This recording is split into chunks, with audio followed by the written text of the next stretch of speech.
We don't normally get many exciting product launches at this time of year, but this week in tech news, we have a new Wahoo cycling computer that's been leaked on some forums.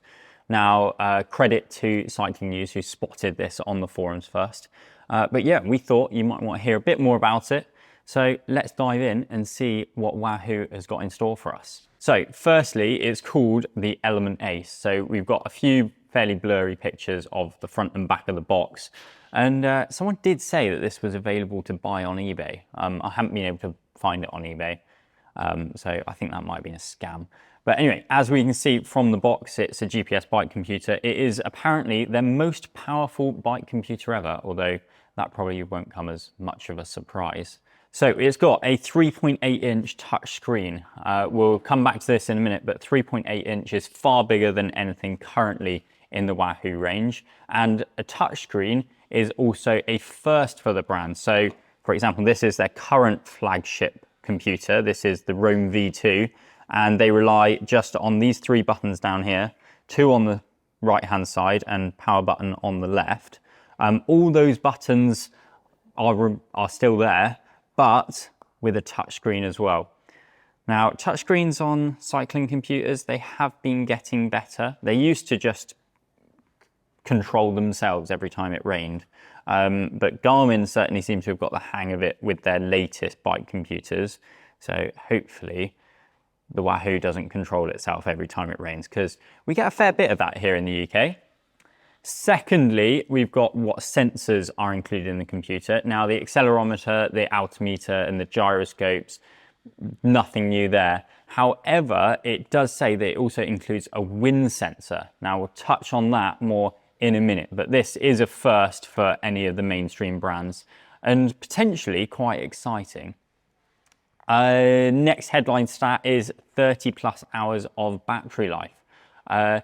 If it actually lasts for 30 plus hours, then that is very impressive because it's got the full color 3.8-inch touchscreen, which is going to be sucking some power. But obviously, by making it bigger, they've clearly been able to fit a bigger battery in as well. 64 gigabytes of memory, so that'll be used for your maps and, I don't know, maybe music. No one actually has music anymore, do they? They just stream it off of Spotify and things. And that was actually one of the latest updates to the Wahoo. You can now control your music from your device. USB-C charging, that was something that's been added to the Roam V2, so no surprises there. A premium aluminium mount. At the moment, the Wahoo devices just come with a plastic mount, so it probably needs an aluminium mount because it's so heavy. But there you go, you get one of them in the box apparently. And also an audio speaker, and we'll touch on what that might be for in just a minute. Oh, and dual band GPS. Again, that was something that got introduced onto the Wahoo Roam V2. That supposedly helps it keep GPS signal when you're in a built up area like in a city, or maybe in some woods where there's apparently less satellites. So we said that it's got a 3.8-inch touchscreen, and let me just illustrate how big that is. So this is the Bolt V2.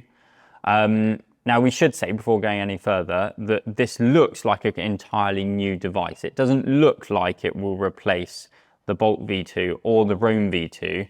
So I think that they'll stay in the range and this will just be a new flagship option. Then we've got the Roam V2. That's got a 2.7-inch touchscreen. For reference, that is what it looks like against my medium-sized hand.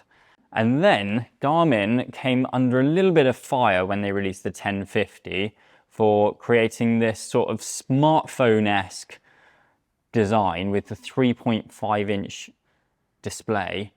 And it's so big that it doesn't actually fit onto some computer mounts. So Wahoo thought, I know what we're going to do. We're going to create this with a 3.8-inch display. Now it is slightly wider, so it's not actually much taller than the Edge 1050. But as you can see, compared to the Roam V2 and the Bolt V2, it's absolutely huge. You can let me know in the comment section below whether you think we need bigger cycling computers we surely get to a point where you might as well just use something like a quad lock and put your phone out there. I mean, these computers also just cost a fortune. I'll let you know what I think this new one will cost in a minute. So yeah, we said about the battery life, 30 hours is certainly very impressive. The Edge 1050 got rid of any solar capabilities and has a battery life of 20 hours, so it's some way ahead of that. And it's double what the Bolt V2 has, and it's almost double what the Roam V2 has. So there's some serious battery tech going on there. Obviously, it's not as endurance-y as the current king of endurance, the Coros Dura with 120 hours. You can read our full review of that computer over on the website. The downside of all that battery life is that half of it is a solar panel. So it's, despite being quite large, it's not actually got a huge display. And as you'll see in our review, we didn't actually find that the battery life was as good as claimed, although still better than just about anything else on the market. The big news is surely this wind sensor. Now, we've seen wind sensors sort of trying to become mainstream. So earlier this year, I used an aero sensor and it was quite good. It wasn't the easiest to use. And I said, I think that this is the future. The main thing slowing you down is potentially not how many watts you can put in through the pedals. It's more so the air resistance. And at the moment, there's no way of telling, without going to a very expensive wind tunnel, there's no way of telling how draggy you are. And the idea of most wind sensors is that it can tell you to basically make yourself smaller and therefore go faster for less effort. So can it do that? I don't know. At the moment, the aero sensor is a fairly chunky device, and to try and fit that into a bike computer seems like quite a tough nut to crack. Especially when people like Body Rocket say that these aero sensors aren't accurate enough by themselves as it is, and you need to be measuring at your pedals, your saddle, and a scale under your bars as well. I think more likely it's going to be measuring wind direction, and therefore it will estimate your power. Now, if you've used Strava, then you'll see that they can estimate your power from wind conditions and things like that. I think that the wind sensor will manage to make that sort of algorithm more accurate. And therefore, you'll be able to have a pretty good estimate if you're riding solo of your power without a power meter, which would be pretty cool. Let me know if you want that sort of tech on your bike computer down in the comments below. Next thing, we talked about it having a speaker. I reckon that's to have a bell on it. Now, as we saw on the Edge 1050, they've put a bell function on it. You click on the screen and it makes a sort of bell noise, so you don't have to fit a bell to your bike. It seems to be really popular, so you can see why Wahoo might want to follow suit. And finally, we move on to the price and availability. Now, obviously, there's no official prices, there's no official availability. This is pure speculation. We can see Wahoo's current lineup. You have the Bolt V2, which is 250 quid. You have the Roam V2, which is 350 quid. I think it's fair to say that this is going to be far more expensive than either of those.